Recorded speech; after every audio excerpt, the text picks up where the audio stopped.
This is John T for the Boxing Voice, and I'm joined this evening by super featherweight Dean Dodge. How are you, mate? I'm very well, mate. How are you? Yeah, I'm very good, thank you. First time we've had you on the site, so welcome. I'm going to come on to your big night, which is coming later in the week. So I know you're off to the bubble tomorrow. But before I do that, maybe you could tell us a little bit about your career in that, Dean, because quote me if I'm wrong, you had a great amateur career and then you applied for your pro license and that got declined. Is that right?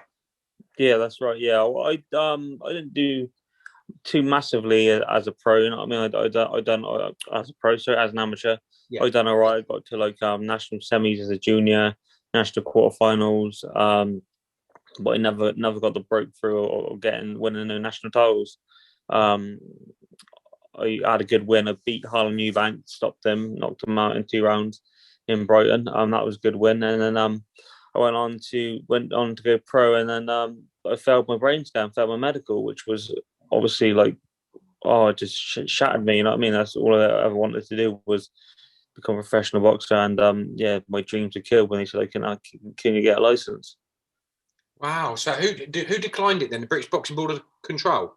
Yeah, that's right. The British Boxing Board of Control said they seen something on the scan which they weren't happy with, and they said that they couldn't give me a license. So yeah, it was just heartbreaking.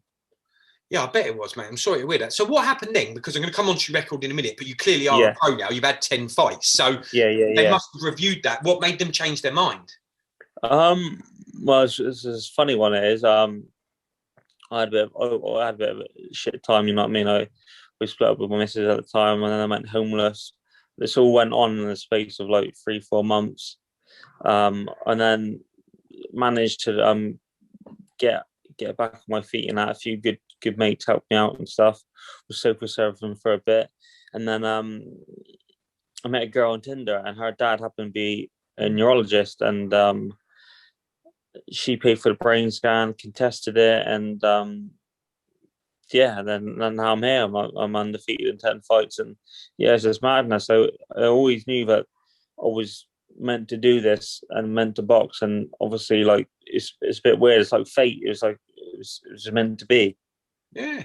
What an interesting story. Well, look, I'm really pleased for you that you met that your girlfriend, because obviously that probably wouldn't have happened, and God knows what you would have Oh been. yeah, she's not my girlfriend. I met her on a dating website. We just seeing each The other fact for a you met bit, her but on yeah, Tinder is even better, mate. yeah, It's I know. I can't believe it. It's like it's meant to be, and like me getting my license, sorry, meant to be, and not like me and her, but the getting a license was meant to be. So I knew when I contested it that and I got my license, I knew it'd be good, and I think I've had 3 or 4 brain scans since then, and not one's come back and failed. So happy days.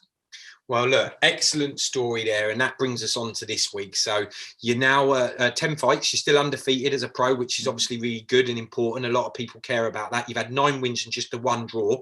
Looking at your Yep. CV, mate, it looks like you've kind of cleared up down in the Southwest. A lot of your fights have been down Dorset way, Somerset way, where you live. And now this Yep. is probably, if you don't mind me saying, the biggest card you've been on, or certainly it's live on IFL TV. How are you Yep. feeling this week? Oh, I'm buzzing. You know what I mean? I love this. Like the lights, the camera, the action. I like all the whole situation about that. Like it's all spotlights on you, and I'm gonna thrive off it. Come February 19th. I can't wait for it. Excellent. So what do you know about your opponent? Because on paper, it's a 50-50 kind of fight. Yeah. Danny Carr's on 11 wins, 1 draw. You've got 9 wins and 1 draw. So there's definitely not much Yeah. there. You are stepping up in quality because you're now fighting for the Southern Area title. But do you know much Yeah. about your opponent? You say stepping up in quality. You know what I mean? Like I've in my last fight I boxed Sean Davis. He's very accomplished in the game. He's done a lot, and like no disrespect to him, I think I would have stopped him if I didn't break my hand in the second round. Mm-hmm. In my 5th fight, I fought Nathan Kirk, who's a Midlands title challenger. I knocked him out in, I think it was 4 or 5 rounds. It's just a step up on paper, and it's a step up on the big bills. But as opponent wise, I've fought sort of like around that caliber. Mm-hmm. So it's not like going to be a huge shock to me this fight. I know Danny Carson come bring it. I've seen him box a few times. we've seen in the amateurs. He hasn't really changed too much, and it's going to be an exciting fight. Definitely, it's going to be one to watch. Yeah, I'm looking forward to it. As I said, at the moment, the promoters seem to be making some great 50-50 fights. Most of the fights on the card, in fact, are 50-50, which is really, really good. Looking forward to seeing what you bring. What kind of style can we expect from you, Dean? Are you a come forward fighter? Are you a pressure fighter? I'm excited, and everything about me is exciting. My ring walk, everyone's going to be entertained, and that's what I like to do. I like to entertain, so people will definitely enjoy watching me, and yeah, that's all I want to really say. Just basically, I like to fight, and it's going to be a crowd pleaser. I'm looking forward to the ring walk now in particular. I'm sure the fight will be great. Yes. It sounds like something special is coming on. I take it you won't give it away now, but you got your song planned and what's going to happen, yeah? Yeah, 100%, mate, 100%. I always come out to good songs, and yeah, I'll leave it at that. I like your confidence. Right. Well, with regards to the actual fight nights we've mentioned, and Danny, we've interviewed Danny. Yeah. Well. I think maybe him coming from London and you further down there, this has kind of been waiting for this fight to kind of come because you're at that similar kind of level. So that should be fantastic. Yeah. What are your thoughts on staying at your weight, but moving away for you for a minute? You've got Carl Frampton out next week. So because he's a super feather, that's why I thought I'd ask you. He's been to become a free-weight world champion against Jamel Herring. Do you give him much chance of winning that? To be honest, I don't really know too much about Jamel. I haven't really followed that. I know it's going to be a tough fight because I know he's obviously a world champion, and that fight's been brewing up a long time. But obviously, I got to back our man Carl Frampton. That would be. I like to see him win and become a free-weight world champion, 100%. Yeah, same here. That's why I was asking. He'll be Ireland's first free-weight world champion, and I like it when people win weights at titles at different weights because you really are. Yeah. When you go up against bigger fellas and stuff like that. Well, look, fantastic taking time out chatting to us, mate. Really looking forward to the fight. Have you got any shout-outs for any of your sponsors? Yes. I managed to get 3 new sponsors on just for this fight, which is ideal. It's I'm going to give a shout out to my sponsors who've been backing me from pretty much the start of my career, which is Penmo Scaffolding, Camlet Builders, Paragon Cleaning Services, All Sport Insurance, and I've got the t-shirt shop of Western Supermare who do all my embroidery and do my t-shirts for me. And a big shout out to the 3 companies come on board to sponsor me for this fight, which is Sawdust.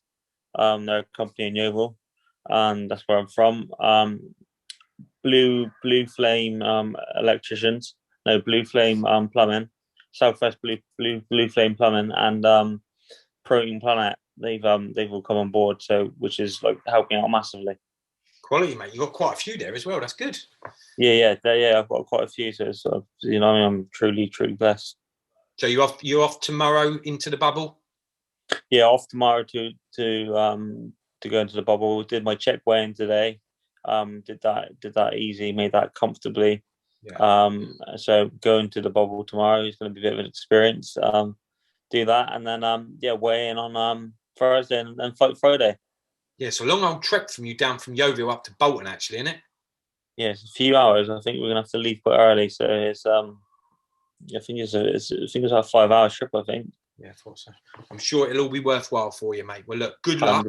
We will pick up with you probably nearer your next fight, mate, and let's see if you can get that Southern title. Thanks for taking your time.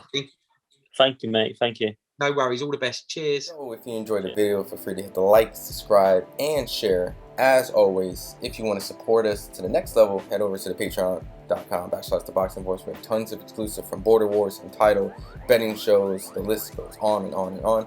But in addition to that, if you guys have questions for fighters, trainers, and promoters, this is where you can submit them. We will run out, get these questions answered, and put it back on the show just for you guys. Appreciate it. Peace.